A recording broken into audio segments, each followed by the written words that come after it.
Y ahora tiene la palabra el presidente del Gobierno, Pedro Sánchez.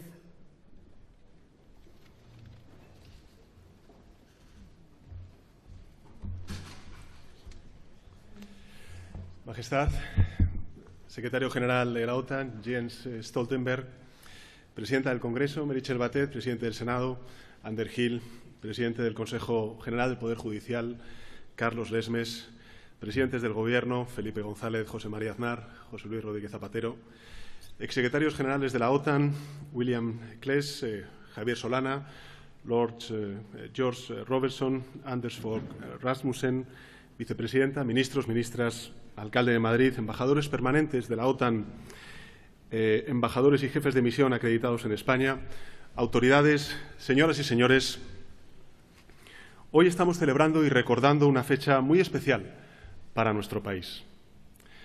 El 30 de mayo de 1982, España se convertía en el miembro número 16 de la Organización del Tratado del Atlántico Norte. Cumplimos, en consecuencia, 40 años de alianza con un grupo de países que comparten esa forma de estar en el mundo que llamamos democracia. Sociedades que hemos elegido gobernarnos desde la libertad, desde la justicia, la igualdad y el pluralismo político. Esta pertenencia cumple una misión trascendental, sobre todo en estas fechas. Nos permite ser lo que somos y, además, garantiza que seremos lo que España decida ser. Porque no hablamos solamente de una alianza militar, con ser esto evidentemente importante, sino de una alianza entre países en defensa de los principios que originan la prosperidad y el bienestar de nuestros pueblos. Para todos nosotros, aquella adhesión supuso mucho más que un trámite multilateral. España comenzaba entonces una nueva andadura y también, yo diría, exitosa, tras décadas de oscuridad y de bloqueo como consecuencia de la dictadura franquista. Y lo hacíamos entonces llenos de esperanza, de fuerza, pero también, lógicamente, con incertidumbres que muchas cosas nacían de inercias y temores provenientes de nuestro pasado más reciente. La incorporación que hoy celebramos se debió en buena medida al esfuerzo conjunto del entonces presidente del Gobierno de España, Leopoldo Calvo Sotelo, y del que era secretario general de la OTAN, Joseph Lance, ambos ya fallecidos. Así que quisiera que estas primeras palabras fueran también en recuerdo de ambas personas, como también para el presidente Adolfo Suárez. Pero la joven democracia que éramos demandaba algo más. Era, en primer lugar, necesario hacer un reconocimiento del intenso debate que había en la sociedad española de entonces sobre la propia entrada y los términos de la participación de España en la organización. Y fue el presidente Felipe González el que, con valentía, con coraje, asumió el reto, planteando a la ciudadanía la conveniencia de permanecer en la Alianza Atlántica mediante un referéndum consultivo. El resultado, más de un 52% de votos a favor de la permanencia, convirtió a nuestro país, a España, en el primer país perteneciente a la OTAN por decisión popular, legitimando definitivamente el ingreso de España que hoy estamos celebrando. España quiso decidir por sí misma y lo que decidió fue algo muy sencillo, y es el regreso de España al espacio natural al que pertenecía en el orden mundial. Un espacio de seguridad, progreso, un espacio de garantías ante cualquier amenaza que pusiera en riesgo, en peligro, nuestra recién conquistada libertad y democracia. Posteriormente correspondió al Gobierno de José María Aznar dar un paso también muy importante a favor de la integración de España en la estructura militar de la OTAN. Una iniciativa que coincidió además con el término del mandato de Javier Solana como secretario general de la OTAN e implementada por su sucesor, Lord Robertson. Tras esta integración, en concreto el 1 de enero de 1999, España se convirtió en un sujeto activo de las estructuras de mando y fuerzas de la Alianza. En 2019 se aprobó el que hoy llamamos concepto estratégico de Lisboa, de nuestra vecina Lisboa, que todavía hoy rige los pasos de la Alianza, con el presidente José Luis Rodríguez Zapatero dirigiendo la participación de España en su elaboración. Sin embargo, la adhesión ilegal de Crimea por parte de Rusia en el año 2014 introdujo un cambio de escenario que superaba dicho concepto estratégico, tal y como se puso de manifiesto en la cumbre de Gales, en la que participaron el presidente de Rajoy y también el secretario general Anders Fogh Rasmussen. Señoras, señores, Majestad, he querido recordar todos estos hitos, no solo porque nos acompañan hoy aquí muchos de los protagonistas de los 40 años de España de pertenencia en la OTAN, a quienes lógicamente agradezco todo el esfuerzo de venir hoy aquí a Madrid a acompañarnos en esta fecha tan señalada, sino porque marcan el camino, también el contexto, que nos llevará en pocas jornadas a la celebración por segunda vez en la historia de nuestro país de una cumbre de la Alianza Atlántica en Madrid, en la capital de España. España ha vivido su pertenencia a la Alianza Atlántica con, yo diría, naturalidad. De su mano hemos abordado con éxito el reto de modernizar nuestras Fuerzas Armadas, que han sabido, por cierto, aprovechar esta gran oportunidad con un grado extraordinario de compromiso y de profesionalidad. Además, España ha realizado una aportación creciente, significativa, reconocida por todos los aliados, comprometiendo unidades para las fuerzas de respuesta y la participación en la mayoría de las operaciones y misiones que se han desarrollado por parte de la OTAN. La OTAN también nos ha ayudado, sin duda, a cimentar la relación de España con el mundo occidental y, en especial, con un vínculo transatlántico que se ha devenido, diría incluso, aún más importante en estas fechas, con Estados Unidos en consecuencia y también con Canadá. Y, además, la OTAN ha contribuido enormemente a un bien público fundamental que hoy cada vez vemos con mayor importancia, que es la seguridad. Entre otros factores, porque la democracia que nuestras sociedades disfrutan y la prosperidad también de nuestros ciudadanos necesitan imperiosamente de la seguridad, porque cuando nuestras sociedades están en peligro, todos sus fundamentos corren el riesgo de colapsar. Así, por desgracia, lo estamos comprobando con extraordinaria crudeza en estos últimos y trágicos meses. Nos enfrentamos al que probablemente sea el mayor desafío para la OTAN en su historia reciente. También lo es para una organización tan importante para España como es la Unión Europea y, en definitiva, para el orden internacional que construimos todos juntos después de la Segunda Guerra Mundial. Las atrocidades cometidas en la guerra de Ucrania, la brutalidad y la destrucción y la muerte injustificable de víctimas inocentes nos obligan a condenar, en primer lugar, sin paliativos, las acciones del presidente Putin, que suponen una violación flagrante del derecho internacional. Pero Putin es evidente que no va a lograr sus objetivos, porque todos los aliados le hemos demostrado, y lo vamos a seguir haciendo todos los días que dure esta guerra, que nuestra firmeza en el apoyo a Ucrania es inquebrantable. Desde el principio ha quedado claro que la unidad y la cohesión entre aliados es la mejor arma de disuasión de la OTAN para impedir una escalada del conflicto. Desencadenar la guerra es la única forma que ha encontrado Putin para frenar las legítimas aspiraciones que tienen sociedades como la ucraniana de avanzar hacia la democracia, el Estado de Derecho, el respeto a los derechos humanos, la solidaridad y la paz. Y lo ha hecho por una única razón, y es porque la amenaza que representa la democracia para su propio régimen autoritario es realmente lo que le preocupa. Por eso, frente a los enemigos de las sociedades abiertas, como las que defendemos los aliados de la Alianza Atlántica, debemos acertar en nuestras decisiones y en la definición de nuestro futuro más inmediato. El primer paso, sin duda alguna, es preservar la unidad de todos los que creemos en la democracia, en el Estado de Derecho, en el orden internacional basado en normas que protegen aquellos principios tan elementales como son las libertades civiles y las libertades políticas. Los lazos que vinculan a la OTAN, a los miembros también de la Unión Europea y a muchos otros países de la comunidad internacional nacen de un sentimiento compartido de justicia e igualdad y que expresan la determinación con la que vamos a defender nuestros principios y nuestros valores. Por eso la unidad, además, es esencial para fortalecer nuestra seguridad. La guerra de Ucrania ha abierto los ojos, sin duda alguna, a las sociedades europeas, también a la sociedad española. Muchas personas han entendido que nuestra seguridad no está garantizada de forma indefinida, que la peor adversidad, como hemos visto hace muy pocas semanas, puede instalarse con rapidez en nuestras realidades y corromperlo todo. Precisamente por ello, es necesario el esfuerzo coordinado y diario de los aliados para preservar esa libertad.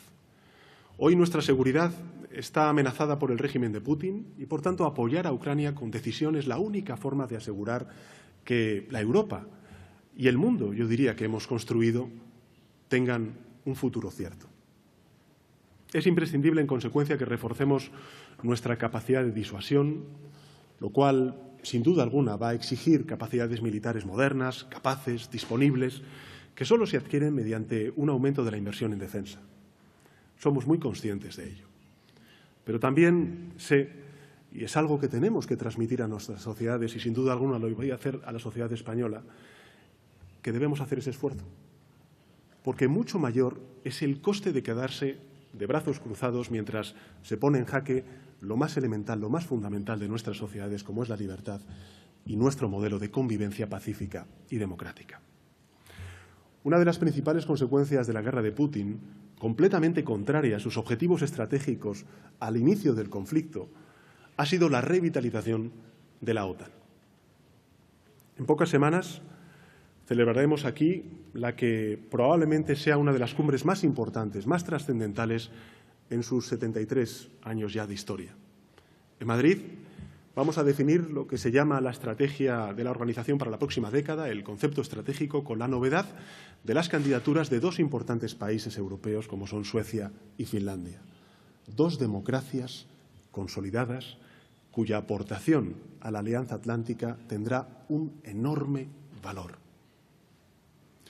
Y será además el momento de impulsar todos juntos la estrategia 360 grados y de proyectar un mensaje poderoso, una vez más, de unidad y de complementariedad entre la Unión Europea y la OTAN. Una unión hoy esencial, aún más esencial, para la defensa de nuestro modelo de convivencia. Porque no hay otro camino. Si queremos ofrecer un legado de libertad, de democracia y de paz a las próximas generaciones, a las generaciones de nuestros hijos, hijas, nietos y nietas, debemos tomar decisiones que refuercen nuestra alianza y la doten de las herramientas y las capacidades adecuadas para abordar los desafíos que tenemos por delante. Tenemos que mostrar, en definitiva, nuestra determinación de hacer de la Alianza Atlántica una alianza más fuerte y más eficaz en el siglo XXI. El nuevo concepto estratégico, el concepto estratégico de Madrid, es nuestra primera oportunidad, y yo la calificaría de meditada y también consensuada, para afrontar ese futuro con decisión y dar a responder a los nuevos retos, pero también al renacimiento, como estamos viendo a las puertas de Europa, de viejas amenazas que creíamos superadas para siempre, sin duda alguna la guerra. Quiero señalar que este nuevo concepto estratégico no se va a limitar solamente a la cuestión militar convencional. Como consecuencia de la creciente importancia de las llamadas amenazas híbridas, la crisis climática, la emergencia alimentaria, entre otras, exacerbada ahora mismo por el conflicto en Ucrania, va a ir ese concepto estratégico mucho más allá. La organización de la Cumbre de Madrid, Majestad, Secretario General, señoras y señores, es una enorme responsabilidad para España que asumimos con profundo honor y con un extraordinario orgullo. Pero también la entendemos como una gran oportunidad para mostrar al conjunto de la ciudadanía española las ventajas de estos 40 años de pertenencia a la organización y compartir con toda ella, con toda la ciudadanía española, los debates estratégicos del presente y del futuro para nuestras sociedades y para la OTAN. Porque tenemos mucho camino por recorrer y queremos hacerlo juntos, de la mano de nuestros compatriotas, que son, en definitiva, a quienes nos dirigimos y a quienes defendemos. En resumen, 40 años después, quienes heredamos todo el esfuerzo de los presidentes del Gobierno que nos acompañan y los que, por desgracia, ya no están con nosotros, de los secretarios generales de la OTAN que hoy nos acompañan y aquellos otros que no están, podemos asegurar que pertenecer a la OTAN es fundamental para garantizar lo que somos, nuestro modo de vida, nuestra estabilidad y el futuro de las generaciones próximas. Los aliados hemos elegido estar, yo diría que en el lado correcto de la historia, defendiendo una vez más la paz, el derecho internacional y hacerlo además con convicción y sin temor, promoviendo todo aquello que los aliados defendemos. Y es, en definitiva, un mundo más justo, próspero y seguro. Así que, feliz aniversario y muchas gracias.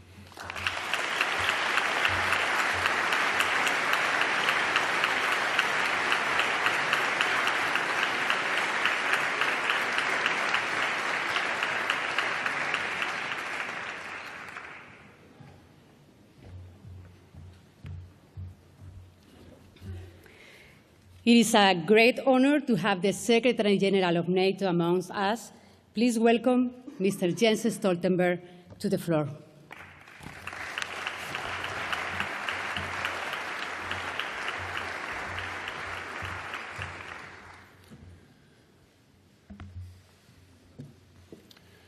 Your Majesty, Prime Minister, Excellencies, ladies and gentlemen.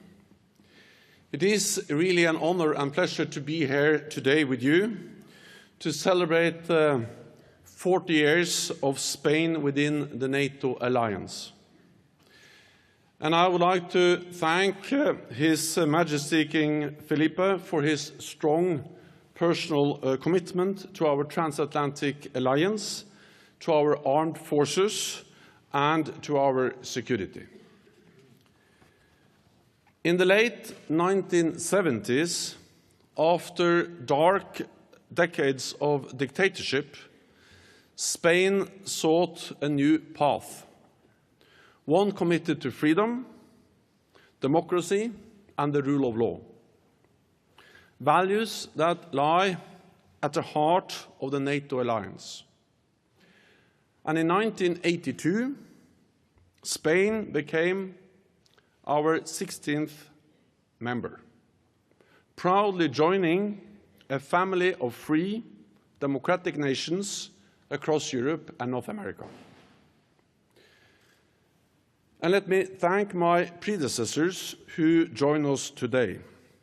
Willy Claes, Anders Fogh Rasmussen, Lord Robertson, Javier Solana, and Jaap de Hoop Scheffer, who could not be with us today.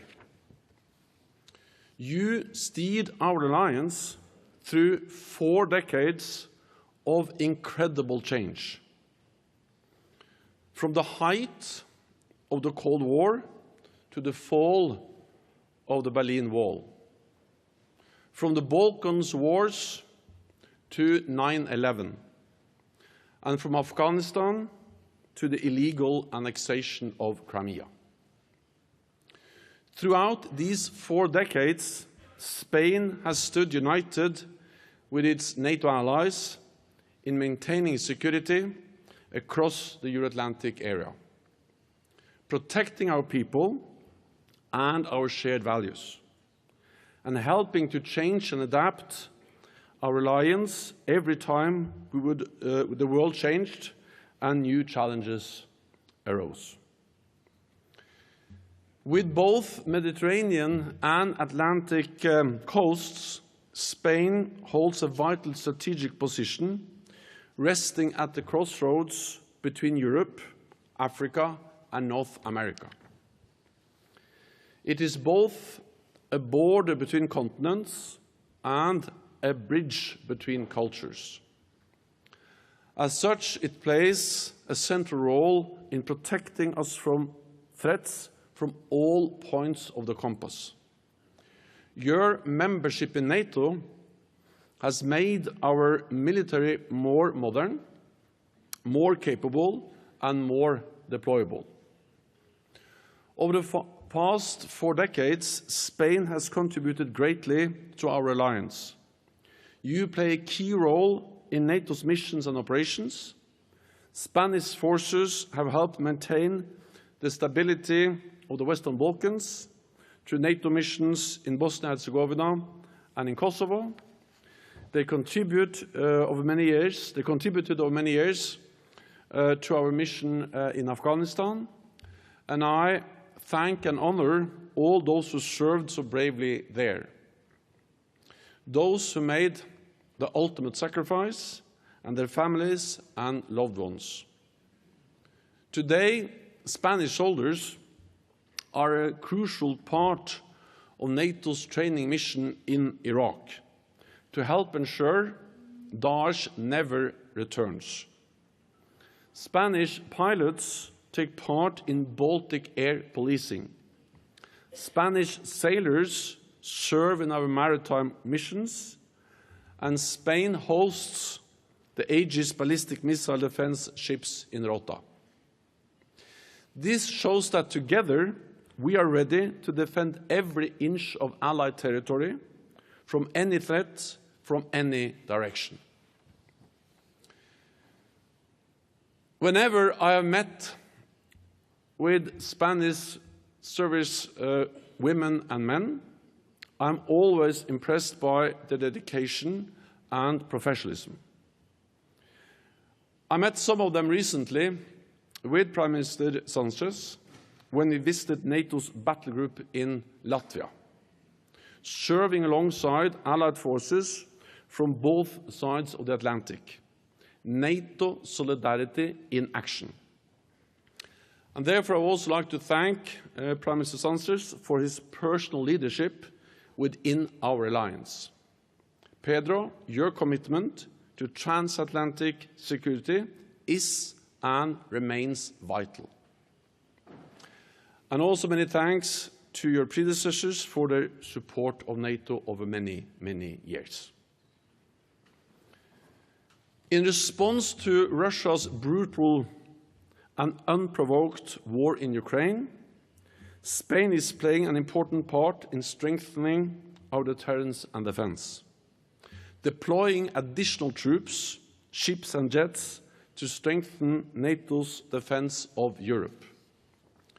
You are also providing critical support for Ukraine with security assistance and humanitarian aid to uphold Ukraine's right to self-defense enshrined in the UN Charter, help end the war and achieve the peaceful solution that Ukraine deserves and we all want.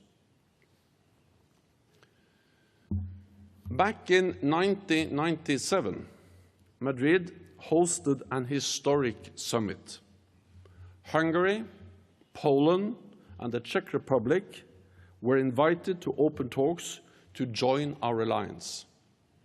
Former adversaries became new friends.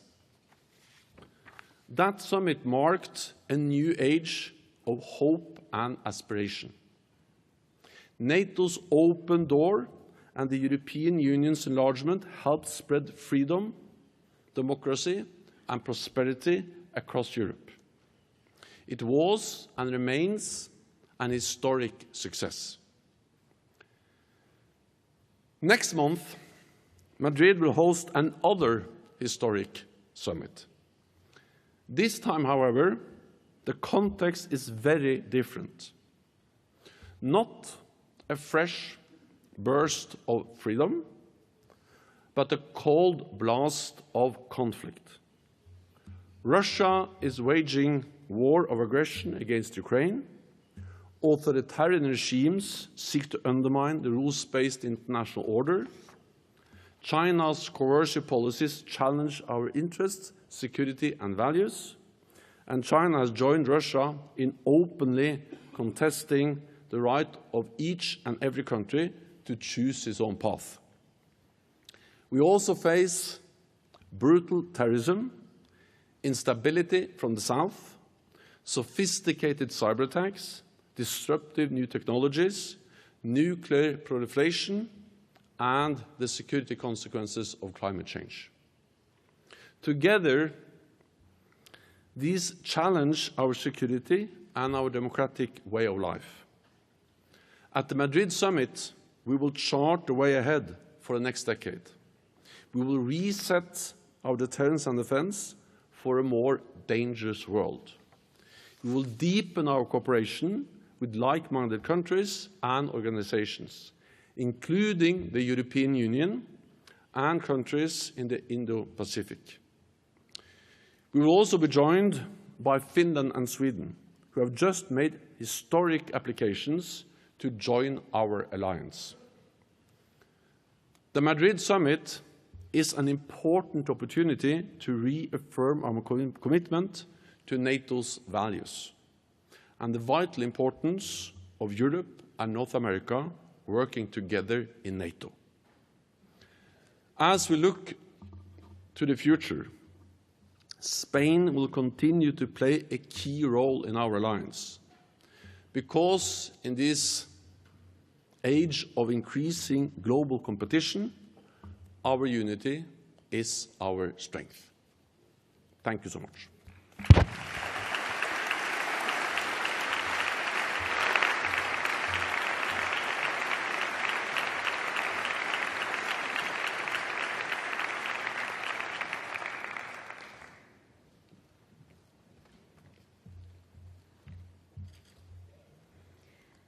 Now it's my honor to invite the secretaries to the stage.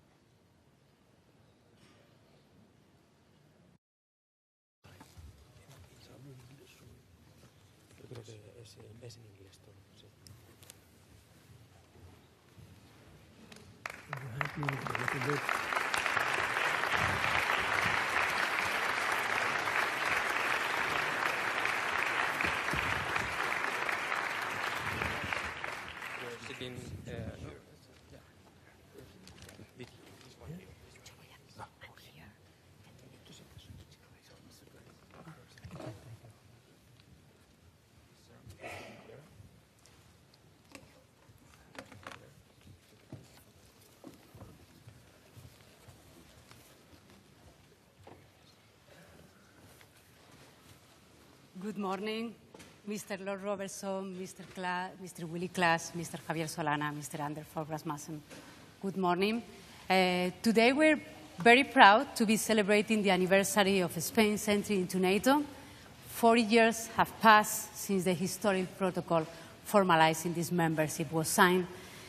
Modern Spain is explained by its determination to position itself within the European institutional architecture. Its democratic transition culminated with entry into NATO and the European Union. Belonging to the Atlantic Alliance has helped consolidate Spain as a committed ally in political, strategic, and operational matters, and as a partner loyal to the principles of cohesion and solidarity amongst the 30 member countries. During this time, Spain has changed profoundly, and with its entry into NATO, it joined a group of allied countries with which it shares values, principles, and interests. For this reason, multilateralism is a key plank in our approach. As the Spanish generals underlined, wherever there is a NATO flag waving, there is a Spanish soldier. Our country has come a long way from the first mission within NATO in 1992 up to the recently announced deployment in Lithuania. This will mark the second time Spain hosts a NATO summit. The first was in 1997, while Mr. Javier Solana was Secretary General, and now we're proud to be hosting a summit at such a crucial historic moment for our democracies, a transcendent summit, as the President Sanchez just mentioned. And today we have managed to bring together some of the main protagonists of these last 4 years in NATO to hear about your experiences in office as former Secretary Generals. So please, Mr. Willy Klaas, in office from 1994 to 1995. I would like to hear you about your reflection of this anniversary.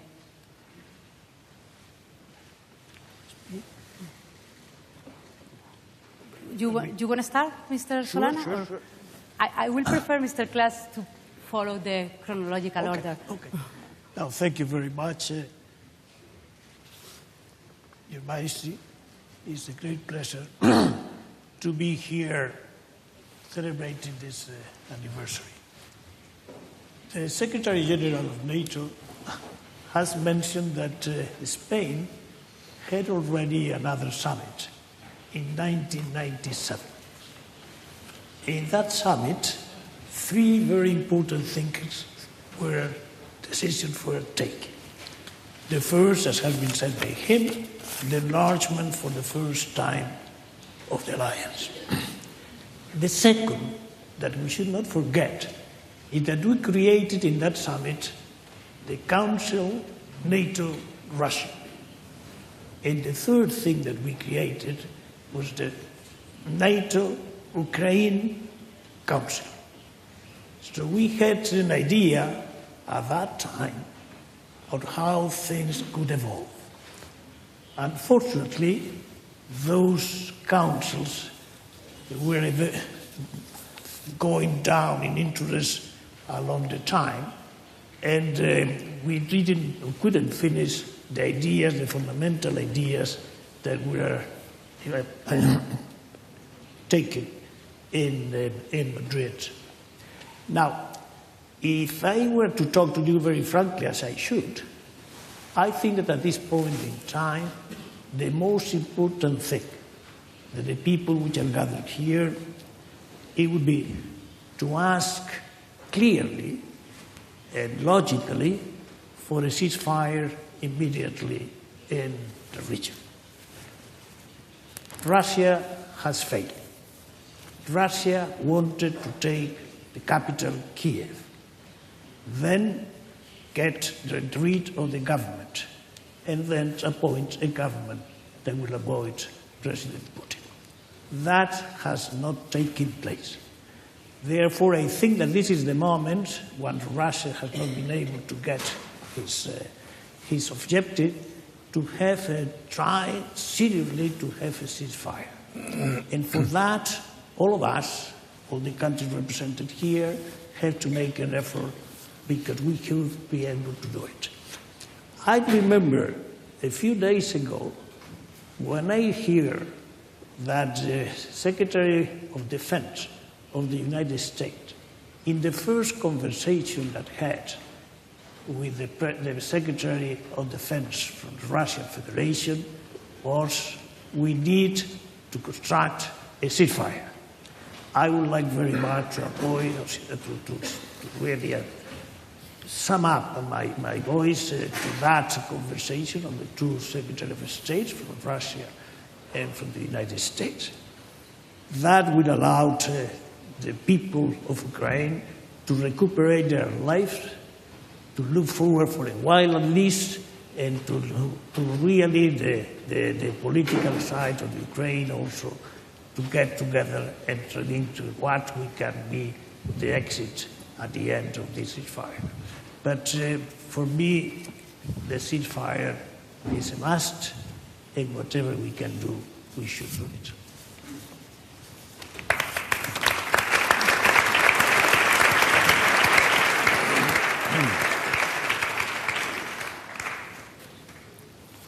Please feel free to continue. Okay. First of all, congratulations, Spain. Congratulations, NATO. During my mandate as Prime Minister of Denmark and Secretary General of NATO, I worked closely with three presidents of the Spanish government, Aznar, Zapatero, Rajoy, and I appreciate very much your unwavering support and your commitment to NATO missions. During my tenure as Secretary General of NATO, we conducted 6 operations on 3 continents. We adopted a new strategic concept. We developed a new approach, smart defense, to get more value for our defense money.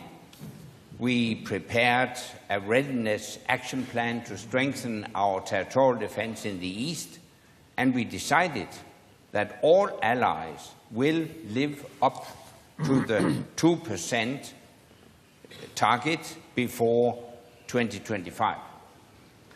And under current security circumstances, that is more necessary than ever. We made NATO fitter faster, more flexible.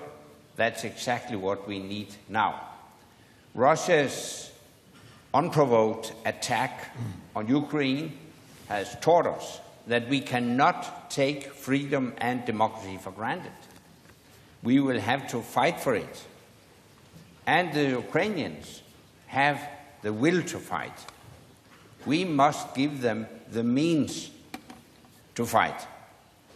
Heavy weapons, and we must stop the financing of Putin's war by a complete stop to import of Russian oil and gas. If the Russians stop fighting, we will have peace. If the Ukrainians stop fighting, we will have no Ukraine. So the Ukrainians are fighting on behalf of all of us. That's why I say, with the Ukrainians, Slava Ukraini.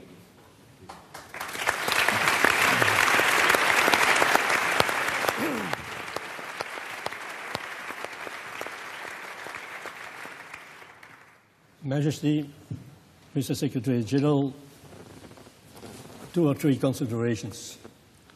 First of all, the regime in Moscow we are facing today can be compared with the darkest period of the Stalinist period.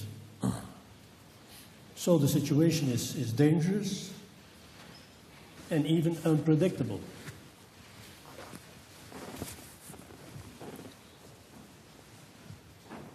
So, conclusion has to be, it is our duty to reinforce NATO capabilities and to enlarge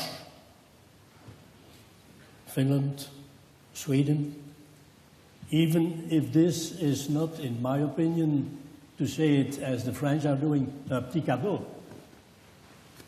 adding 1,300 kilometers of frontiers in Finland with Russia. Mr. Secretary General, you will face some military and strategic problems in doing so. But it is your duty, and you have to support this. Second consideration, I have the feeling that this conflict will provoke a fundamental geostrategical change in the world. We cannot exclude the risk of a new structure in which authoritarian states are confronted with the democracies. Let us look very attentively what Beijing is doing in trying to enlarge the little coalition of the BRICS. It can be the start of an adversary structure towards the West. So once again, our answer has to be a reinforcement of NATO.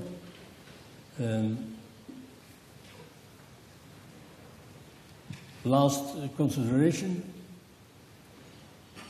of course, we have to do all what is possible to help our Ukrainian friends. And I think it's time to reinforce the weaponry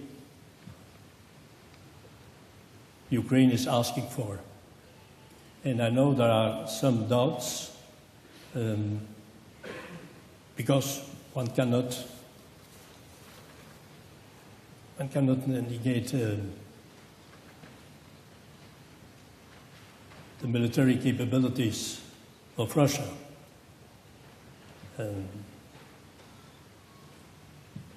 My last consideration, ladies and gentlemen, I think that we are underestimating the evolution of modern weapons in which modern technologies have been integrated.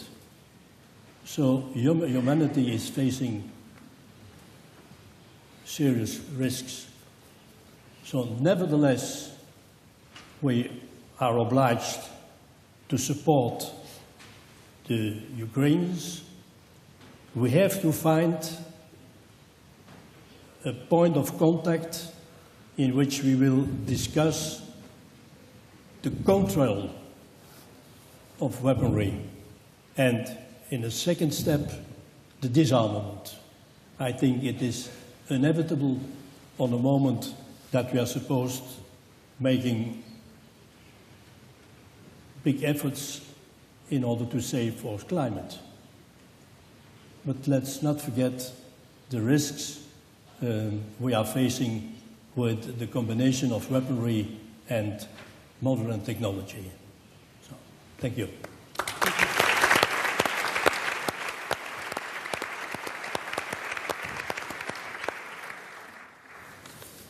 Your Majesty, Prime Minister, thank you kindly for the invitation to come here and celebrate 40 years of Spain within NATO. When I came to NATO in 1999, I followed a Spaniard as the Secretary General. The most visible demonstration of Spain's incorporation into this alliance.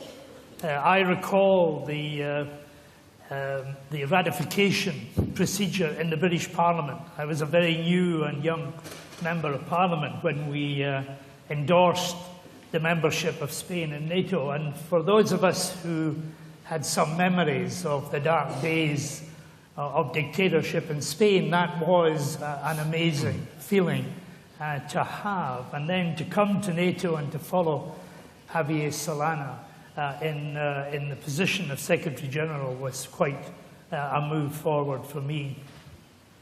I was also able to appoint a Spaniard to the first senior military position when I appointed General Ortego to be the commander of the Kosovo force, the commander of KFOR. I don't know whether the general is in the audience here tonight, but he was a superb representative of his country.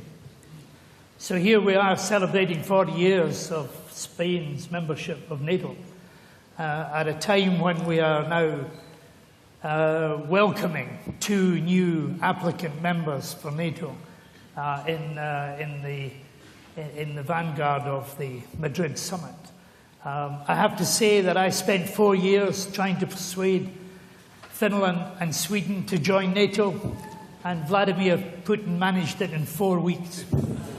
And they will enrich the alliance tremendously, this alliance of free nations covering 1 billion people, like-thinking people in the world today. And never was there a greater challenge to the NATO alliance than we face at the moment.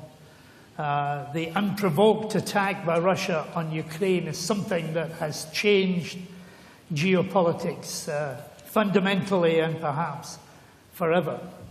And as somebody who got to know Vladimir Putin in his earliest days, who signed with him the Rome Declaration in 2002, his signature on the Rome Declaration endorsed the principle that every country had the right to make its own decision about its own security, a commitment like so many others that he's broken, from the United Nations Charter through the Budapest Memorandum, the NATO-Russia Founding Act. He's broken the one that he himself signed that day.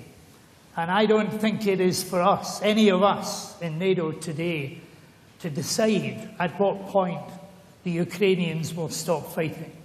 Our obligation is to ensure that the Ukrainians have the ability to fight against the aggression that is taking place in their country today.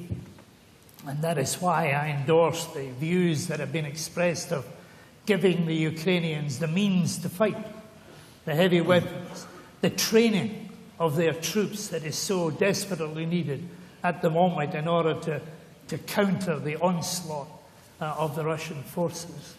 And let them decide at what point they stop the fighting and start the discussions with anybody else in the world today. Our great alliance of 30 countries, and soon to be 32 countries, is facing perhaps its biggest test, and yet with an absolute resolution that we stand for freedom, for liberty, and the right for countries to make their own choice today. So as we celebrate 40 years of this great country, big part of the alliance, let us ensure that in the future we can guarantee for the people of Ukraine the same rights that we celebrate protecting here today.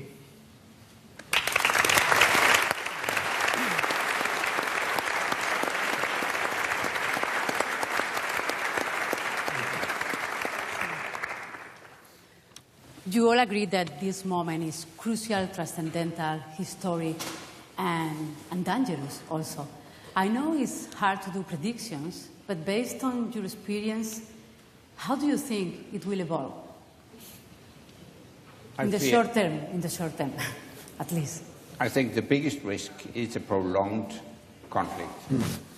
And we have to make sure that Putin does not get a success in Ukraine, because he won't stop.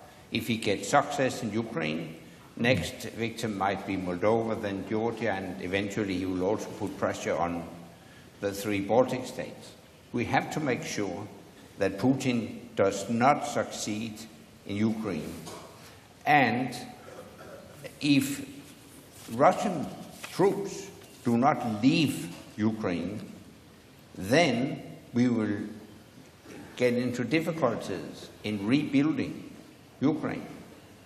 Because as long as Russian troops in Ukraine, you will still have war, because the Ukrainians will not surrender. That's why actually we have to kick out the Russians from Ukraine to get peace, a lasting peace, and to engage in a comprehensive rebuilding of a new Ukraine. And that's actually what gives me hope, that we have a chance to rebuild Ukraine, not only buildings, infrastructure, etc., but also politically, to get rid of corruption and the oligarch system, to build a new, solid, free democracy. That would be ultimate success. I think that for the European citizens that may be worried and some scared maybe about the possibility of having in Europe an extended war that goes beyond the present war, I think we have to tell them that if that were the case, it will not be, NATO is there to defend us, because the members of the European Union today, most of them, all of them, are members without Austria the only one, but once Sweden and Finland enter, the whole of the European Union will be part of NATO. And therefore it will be a defense for whatever happens by NATO to the European citizen. So the European citizen may be, if I may say, I'm going to say relaxed, but thinking that they will have a defended by Europeans and by NATO. But I think that the European Union people are concerned not only about the possibility of an attack on their homes, but are concerned about the consequences of the war in their own lives. And if you think, for instance, that the level of prices of oil, of gas, are going up, tracing to levels that we didn't expect as a cause of the war, it's important that the war is ended as soon as possible in order to give the prices of oil come back to the reality that it should be today. The second thing that I'm concerned about is the consequences of the war outside the European Union. And I'm not thinking on the rich countries of the world, but I do know very well at this point in time the level of hunger in many countries of the world is increasing. Poverty is increasing in the world. And it's increasing because Ukraine and Russia exported around 30% of the food that is eaten in the world. And today, it's not being exported. So the sooner we can get that food, which is in the soil of Ukraine, the better for the rest of the cities of the world. So I think that the second claim that I will do for today is to guarantee, to ask the two sides, in particular the Russians, that they allowed the export through the sea with Ukraine that doesn't have any port at this point in time, Odessa. And the possibility of getting that food, which is there, to be transported to the countries in which that is needed. That will be another sign, important sign of what is NATO about. We are concerned about war, we are concerned about those who are fighting, but we are concerned also of the consequences that may have in the rest of the world. And therefore is the most vulnerable of the world people which are suffering now from the hunger. And I think this should be another preoccupation when we gather in this type of meetings, another preoccupation to think about. And I would like very much make a statement in that sense. I fully agree with the comment given by our Danish colleague. So we cannot permit Putin to obtain a victory, because he will not stop there. He will have following steps. So indeed, we have to increase our military efforts for the moment. I know what I've said in my first conclusion. It is in paradox with what I'm saying now, but indeed we have to stop Putin. Afterwards, maybe we can be inspired by the conclusions of the so-called Normandy group. That means that the eastern provinces of Ukraine will be Ukrainian territory, but giving some autonomy and respect for the Russian language, because there is a problem. Let's be clear. Second idea, I know we are speaking NATO, but let me say one word about European Union. We cannot go on with the rule of unanimity concerning foreign policy and even fiscality and so on. We have to change fundamentally this. So what the European Union is urgently needing is the deepening of the structure and the disappearance of this stupid rule of unanimity, even in the dialogue with Washington. Because I'm not so convinced that the short-term objective of Washington is the same as the Europeans are developing. So what we need at that point is a common foreign policy in Europe, and that needs the disappearance of the unanimity rule, which is a very serious handicap for all those who have been a member of the European Council of Ministers. So that you know all the difficulties we have met there. That's my second conclusion.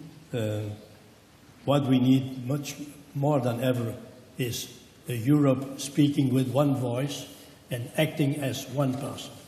That's a necessity.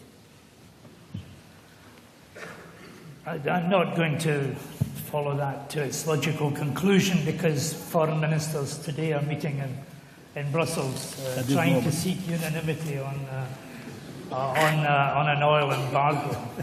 And let us hope that they arrive at unanimity, because the pressure on Russia needs to be more considerable than it is today. Of course, we are all paying the price for Russia's aggression.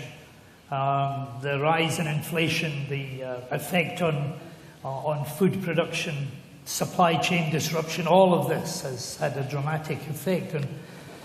And we have an obligation as politicians, or even those of us who are yesterday's men, to get over the message that that price is worth paying.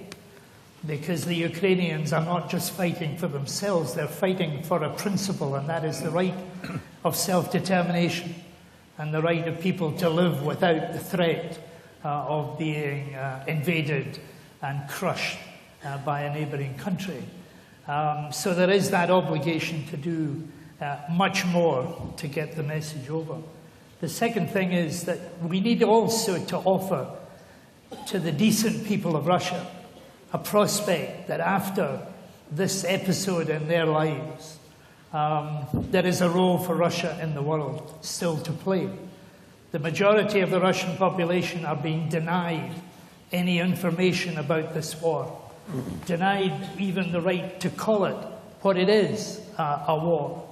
And when the scales have dropped from their eyes and they realize the brutality and the horror of what Russian troops are inflicting upon their fellow Slavs in the neighbouring country, then they will realize just what Vladimir Putin has brought to them. So offering them a prospect for Russia in the future is something we need to get across. During the Cold War, we used every mechanism possible to get a message through the Iron Curtain at that time.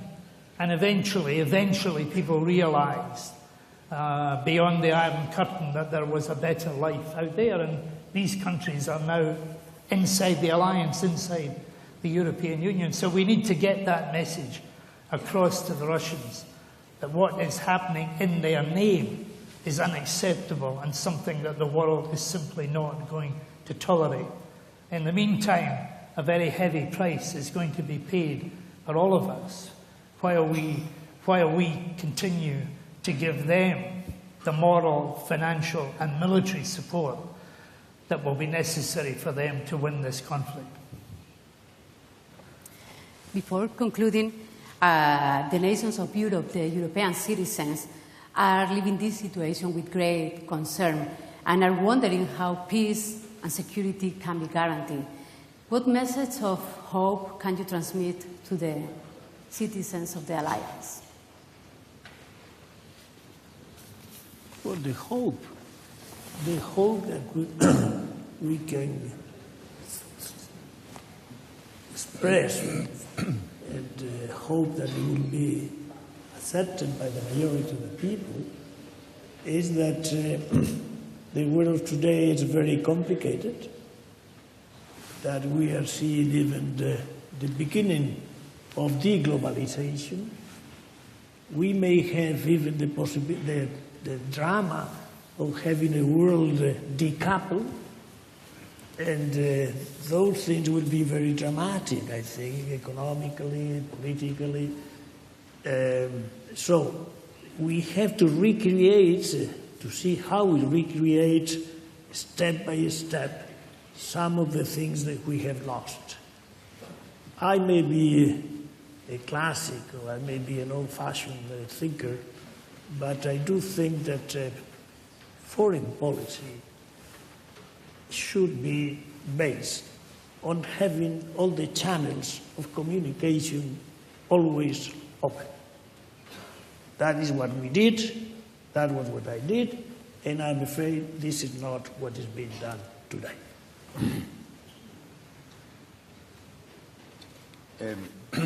Yeah, on a very tragic backdrop, I also see some light at the end of the tunnel.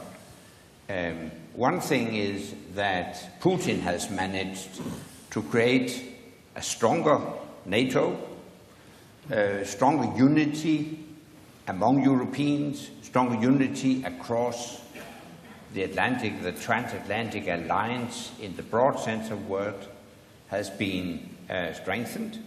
NATO will soon be joined by Finland and Sweden. And actually, I'm very happy about that development against a very tragic backdrop. And as I indicated previously, I also think it gives us a chance to actually rebuild a new Ukraine. I've met a lot of young Ukrainians, and they are talented, well-educated people. They are longing for a new future without corruption, without all the oligarchs to dominate the public life in Ukraine. And it gives me hope that once this war is over, and one day it will be over, once it's over, then we can start rebuilding really from scratch a new Ukraine.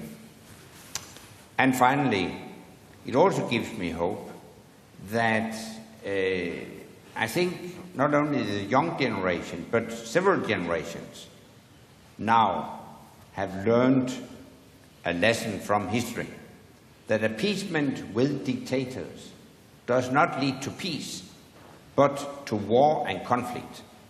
I think we can get rid of the naivety that has dominated our relationship, not least with Mr. Putin. I've met Putin a lot of times, and I have learned the lesson. He only respects one language, the language of force, strength, unity. And that's also what gives me hope. Once this war is over, I hope that we can develop a new, more sustainable relationship between the West and Russia. We need that.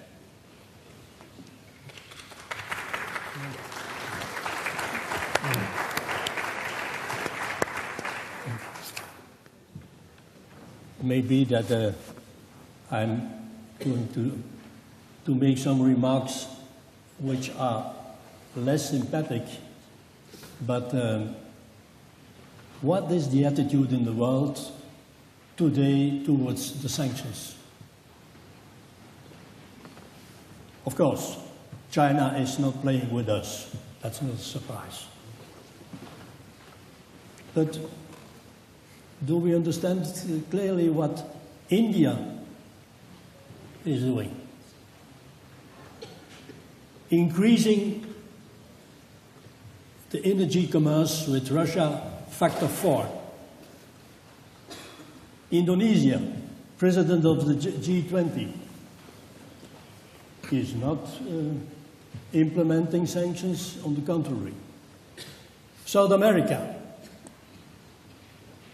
let's be clear, Mexico, Argentina, even Brazil is not very enthusiastic about the sanctions we have taken. South Africa, Southern Africa is not playing with us. In the assembly of the UN, where there was a vote about the sanctions, 17 member states of the UN of Africa didn't vote with us. 17.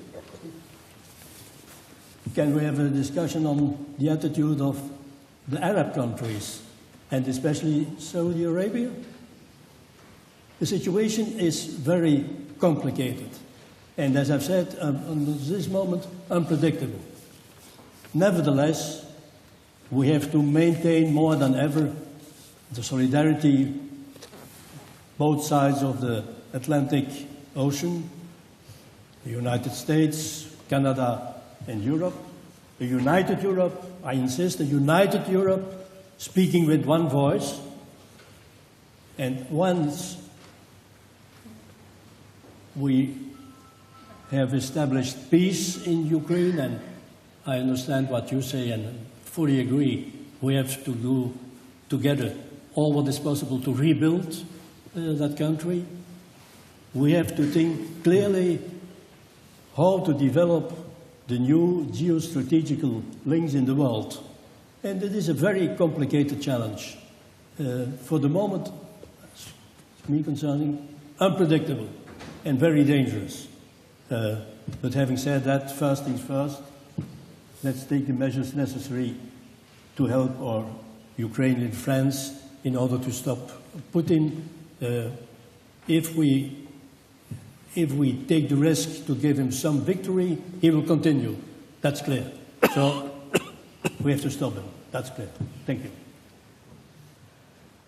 I strongly agree with that. And Vladimir Putin has succeeded in several ways that he never intended. He's brought a new determination and unity among European nations. He's bound the United States to Europe in a way that he thought he could break. And he's persuaded 2 new nations to apply for membership of NATO. That is a signal failure in the objectives that he set out. He's also managed to remind our populations of just how important national security, national resilience is, and how important the NATO alliance is as well. Because the NATO alliance is not, as we know, simply a military alliance. It's a political organism which has, over the years, achieved much.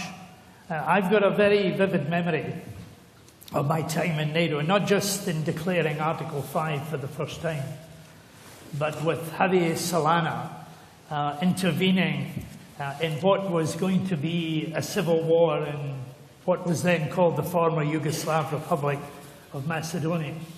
And at the end of that year, when Javier had created a peace agreement, the Ohrid Agreement, and NATO had disarmed the insurgents at the time, we went down to the Tetovo Valley and were greeted by large numbers of children there who wouldn't have known the difference between NATO and the EU or Aldi or Tesco, but who knew that something big had happened and something had arrived. And these young children in mixed villages there would today be refugees if that war had not been stopped by a combination of a military alliance and a diplomatic superpower at that time. And it's remained in my mind. And last year I went back for the 20th anniversary of the Ohrid Agreement and met some of the people, the insurgents of the time, and was introduced to them by the now Minister of Interior of North Macedonia. And it's a huge pleasure to have the permanent representative of North Macedonia here today. So we've reminded people, and Vladimir Putin has reminded people of the importance of the organization and how vital it is to all of our safety and security. So all of us ancient representatives of the Secretary General class wish the current incumbent of the job all our best wishes and good luck for the year that he's got ahead of him. This is maybe the best time not to be Secretary General of NATO. But we wish you all the very best because, as Willie Claes has said, we live in a very complicated world where the geostrategic kaleidoscope has been shattered and we don't know where the pieces will land. And you and the members of the North Atlantic Council will have huge responsibilities in the year that is coming to ensure that safety and security is guaranteed in the way that 40 years of NATO have done so for Spain. If I may add, let's follow clearly what's going on in Bosnia, where Putin is playing a strange role in Serbia, and one cannot exclude that we are going to new conflicts in Bosnia, provoked by Serbia, which signed a new agreement with Putin last week for 3 following years. So the situation, even in the Balkans, is still preoccupying. We have some new problems, but some of the old ones are still with us. Yeah. We have to leave the discussion here. It was really very interesting, very exciting, inspiring to listen to you, and I thank you all for participating. Thank you so much.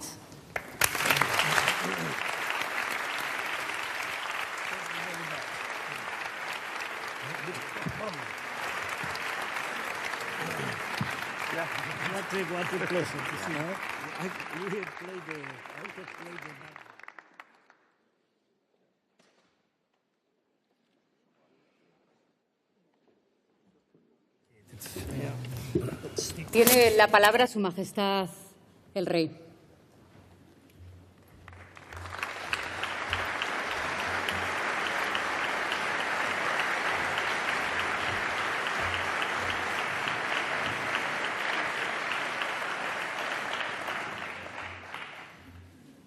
Presidente del Gobierno, Secretary General of the North Atlantic Treaty Organization, Presidenta del Congreso de los Diputados, Presidente del Senado, Presidente del Tribunal Supremo y el Consejo General del Poder Judicial, expresidentes del Gobierno, exsecretarios generales de la OTAN, ministros del Gobierno, embajadores, representantes permanentes de los aliados en el Consejo del Atlántico Norte, presidente del Comité Militar, autoridades civiles y militares, señoras y señores. Hoy nos congregamos para conmemorar el 40 aniversario de la adhesión de España a la OTAN, un paso histórico tras nuestra ejemplar transición hacia una sociedad democrática y moderna que nos permitió integrarnos plenamente en la esfera política europea y atlántica y, en definitiva, internacional. Este es un momento muy especial para nuestro país y me honra enormemente que podamos celebrarlo con algunos de los principales responsables que han contribuido a trazar esta historia de éxito desde diversos ámbitos. Por supuesto, desde el de la propia OTAN, desde la presidencia del Gobierno de España, los ministerios de Asuntos Exteriores y Defensa de nuestro país, diplomáticos y militares, y el Consejo Atlántico en su conjunto, que en esta ocasión se ha desplazado expresamente a Madrid para participar con nosotros en este acto. Gracias a todos por su presencia y compañía. Thank you so much, General Secretary, former General Secretaries, Ambassadors, thank you for your presence here today. And thank you for giving us such interesting insight and wise thoughts about your experience, but also about the situation we are facing in our world today. Lamentablemente, las circunstancias que rodean este aniversario no son las que hubiéramos deseado. La inaceptable agresión rusa contra Ucrania nos recuerda, y lo hace de manera trágica, el enorme valor en nuestras vidas de la paz, de la seguridad y de la democracia. En estas circunstancias nos une ahora especialmente nuestro apoyo a Ucrania, porque lo que está en riesgo no es solo su soberanía e integridad territorial, como bien hemos escuchado, sino cientos de miles de vidas inocentes, la paz de todo el continente europeo y, por extensión, el orden internacional basado en reglas que todos contribuimos a construir durante las últimas décadas. Señor Secretario General, señoras y señores, hace 40 años la bandera española se izaba por primera vez junto a la de la OTAN y las de los 15 aliados en la sede de la Alianza en Bruselas. Aquel izado fue mucho más que un mero acto protocolario ceremonial. Tenía un simbolismo mucho más profundo. Nuestro país comenzaba a caminar por la senda que nosotros elegimos para avanzar junto a otros pueblos que también creen en la libertad, en los derechos humanos y en la seguridad compartida. España siempre consideró que ser miembro de la Alianza no significaba simplemente adherirse a una organización internacional, que era y sigue siendo la espina dorsal de nuestra disuasión y defensa colectiva, la fortaleza de la defensa europea. Era también abrazar los principios y valores de la democracia, la libertad individual y el Estado de Derecho consagrados en el preámbulo del Tratado de Washington. Los mismos a los que la sociedad española ya se había adherido con profunda convicción cuando a finales de 1978 aprobó por amplia mayoría nuestra Constitución. Norma fundamental que ha marcado nuestro devenir como sociedad abierta, democrática y moderna, como la España que somos. Ser miembro de la Alianza implicaba vincular definitivamente nuestro futuro como nación con el de la comunidad euroatlántica, una vinculación que se vería aún más reforzada con nuestra incorporación a las comunidades europeas casi 4 años después. Con la perspectiva que nos ofrecen estas 4 décadas, no cabe duda de que nuestra adhesión marcó un punto de inflexión en nuestro devenir histórico como nación y en nuestra posición futura como Estado responsable de la comunidad internacional.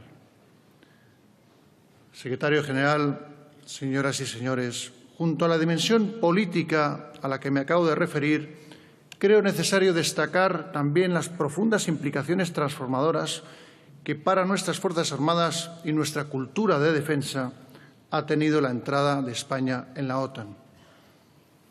Y lo digo también con conocimiento de causa, porque lo viví muy de cerca, desde mis inicios en la formación militar como cadete en las academias militares. De unas Fuerzas Armadas históricamente dedicadas a garantizar la seguridad de nuestras fronteras, evolucionamos hacia un modelo en cuyo ADN no solo aparecía ya la defensa territorial tradicional, sino también la defensa colectiva, junto a otros elementos definidores de nuestras Fuerzas Armadas actuales, como los de interoperabilidad, actuación combinada, planeamiento conjunto operativo y capacidades. Me permitirán que señale igualmente, y que lo haga con orgullo, que aceptando la solicitud de ingreso de España, la OTAN reforzó su dimensión política y militar y ganó mayor profundidad estratégica.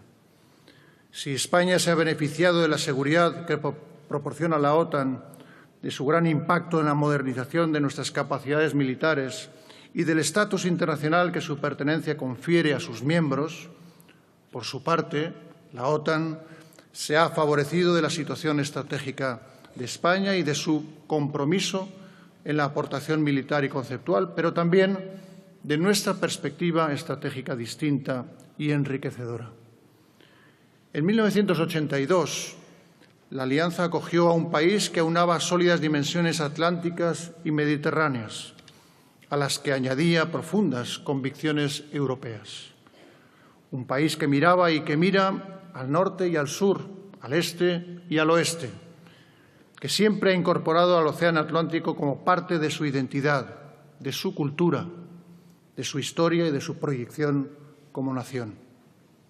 Y por ello España es un país que otorga gran importancia a la solidez de un vínculo transatlántico, que, como tuve ocasión de señalar en mi discurso ante el Consejo Atlántico en noviembre de 2018, no se remonta a 1941, año de la firma de la Carta del Atlántico, ni a 1949, año de la firma del Tratado de Washington, sino que es muy anterior.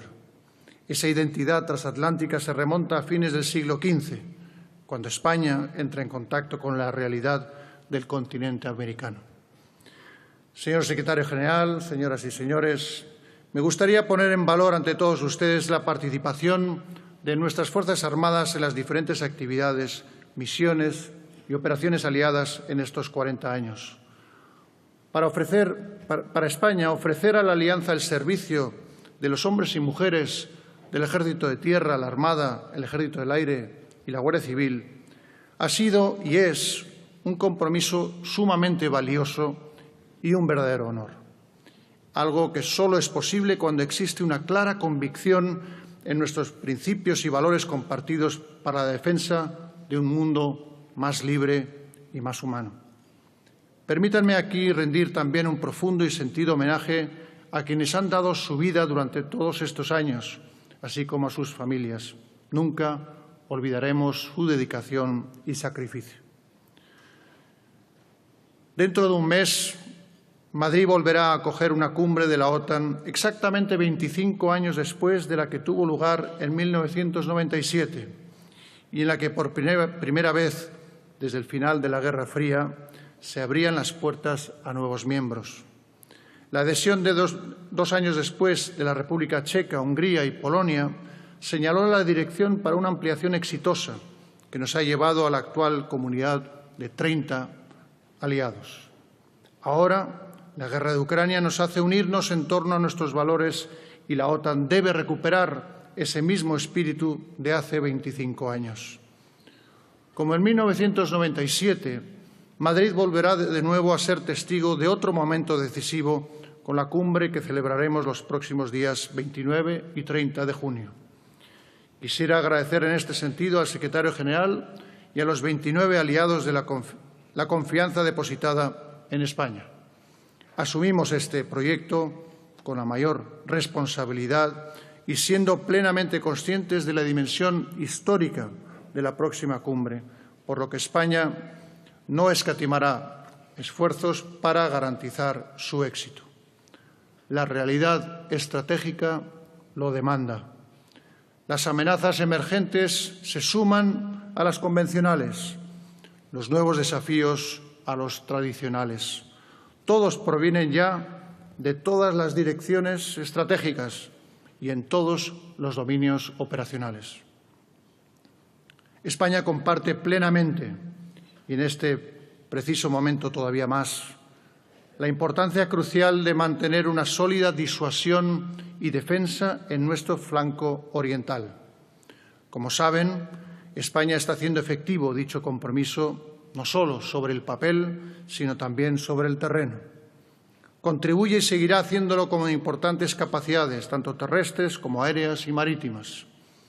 Pero nuestra seguridad colectiva también requiere que la Alianza preste cada vez más atención a los desafíos de la Dirección Estratégica Sur, donde el terrorismo de matriz yihadista amenaza directamente a nuestras sociedades y, además, donde otros actores, estatales y no estatales, que no comparten los valores presentes en la Carta de Naciones Unidas, lo intentan hacer de forma indirecta. Permítanme a este respecto recordar que la ciudad que les acoge hoy, con tanto orgullo, y lo hará de nuevo en apenas un mes, sufrió el atentado terrorista más terrible en suelo europeo en términos de vidas humanas. Aquella tragedia reforzó la convicción de España de que solo a través del trabajo comprometido de las fuerzas y cuerpos de seguridad del Estado, de los servicios de inteligencia, de las Fuerzas Armadas, así como una firme determinación por el multilateralismo, la cooperación internacional, la unidad, la cohesión y la solidaridad con nuestros aliados, siempre en el marco del Estado de Derecho, seremos capaces de derrotar a la amenaza terrorista, sin olvidar nunca el permanente recuerdo a las víctimas. La Cumbre de Madrid debe ofrecer las herramientas y las respuestas que la Alianza necesita para hacer frente a todos los retos comunes, comenzando por un nuevo concepto estratégico, el concepto estratégico de Madrid, que sirva de faro y guía eficaz para la próxima década. España contribuirá al objetivo final de que la alianza resultante de la cumbre sea más fuerte, más inteligente, más eficiente y, por tanto, esté mejor preparada y equipada para afrontar colectivamente un nuevo entorno de seguridad sin duda más complejo. Para alcanzar ese objetivo y como Estado miembro de la Unión Europea, nuestro país tiene además la convicción de que solo tendremos éxito realmente si conseguimos asociar de manera efectiva a la OTAN y a la Unión Europea. Ambas organizaciones comparten las mismas amenazas y desafíos, por lo que solo trabajando juntas y complementándose mutuamente se podrán crear las sinergias estratégicas necesarias para abordarlos de manera eficaz. Mr. Secretary General, ladies and gentlemen, for the Spain of 1982, NATO meant the future. Now, in 2022, Madrid will lay the foundations for new NATO's future. It is crucial that we rise to this historic challenge, and I am convinced that together we will succeed. Muchas gracias. Thank you all very much.